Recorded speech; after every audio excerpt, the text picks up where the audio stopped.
Hujambo kwa mara nyingine tena mtazamaji wetu wa Zone Media. Karibu sana tuweze kujuzana yote yanayojiri katika anga za kimataifa. Na hapa tunaelekea huko Mashariki ya Kati. Marekani kwa kushirikiana na Israel wameshambulia kituo muhimu cha nyuklia cha Natanz nchini Iran, kulingana na taarifa rasmi kutoka shirika la nishati ya atomiki la Iran. Katika taarifa iliyochapishwa na shirika la habari la Tasnim siku ya Jumamosi, Irani ilieleza kuwa mashambulizi hayo yalilenga moja kwa moja kituo cha uboreshaji wa urani cha Natanz kufuatia kile ilichokiita mashambulizi ya kihalifu kutoka Marekani na Israel. Kituo hicho kinachojulikana kama Shahidi Ahmad Roshan kiko katikati mwa Iran, takriban kilomita 220 kusini mashariki mwa mji mkuu Tehran, na ni miongoni mwa maeneo muhimu zaidi ya nchi hiyo katika mpango wake wa nyuklia.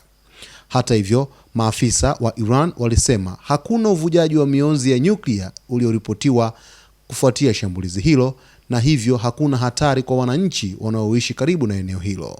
Ripoti ya shirika la habari la Al Jazeera kupitia mwandishi wake Ali Hashim aliyepo Tehran ilieleza kuwa shambulio hilo lilikuwa linatarajiwa hasa kutokana na msimamo wa Marekani wa kutaka kudhoofisha uwezo wa nyuklia wa Iran. Hashim alibainisha kuwa hadi sasa hakuna dalili za mionzi au uvujaji wa kemikali hatari, huku akionya kuwa huenda mashambulizi zaidi yakafuata. Kwa upande wake, shirika la kimataifa la nishati ya atomiki duniani IAEA lilithibitisha kuwa Irani imelijulisha kuhusu shambulio hilo. Shirika hilo pia limesema hakuna ongezeko la mionzi nje ya eneo la tukio lililoripotiwa na linaendelea kufuatilia kwa karibu hali hiyo. Mkurugenzi mkuu wa IAEA Rafael Grossi ametoa wito kwa pande zote kujizuia kijeshi ili kuepuka hatari ya ajali ya nyuklia. Ikulu ya Marekani imesisitiza kuwa moja ya malengo makuu ya operesheni ya kijeshi dhidi ya Iran ni kuhakikisha taifa hilo halipati silaha za nyuklia. Hii si mara ya kwanza kwa kituo cha Natanz kushambuliwa, kwani pia kililengwa wakati wa vita vya awali kati ya Iran na Israel, ambapo baadhi ya majengo yaliharibiwa kulingana na picha za satellite. Katika hatua nyingine, Urusi imelalamikia shambulio hilo, ikilitaja kuwa ni ukiukwaji wa wazi wa sheria za kimataifa kupitia msemaji wa wizara yake ya mambo ya nje Maria Zaharova. Wakati huo huo, waziri wa ulinzi wa Israel Katz ameonya kuwa mashambulizi dhidi ya Iran yataongezeka zaidi katika siku zijazo.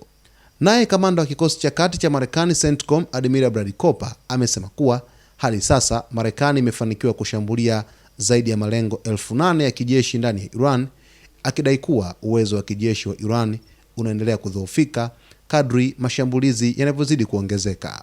Hatua ya Marekani pamoja na Israel kushambulia kituo cha nyuklia cha Natanz nchini Iran inaonyesha wazi kwamba sasa Marekani pamoja na Israel wameanza kushambulia miundombinu ya nyuklia ya taifa hilo, huku ikilenga kudhoofisha kwa kiasi kikubwa sana urani ambazo zimerutubishwa katika vituo hivyo vya nyuklia. Hali hii inazidi kuweza kuichokoza Irani, ambayo nayo inaweza kuanzisha mashambulizi zaidi moja kwa moja kuelekea huko nchini Israel pamoja na malengo ya Marekani Mashariki ya Kati.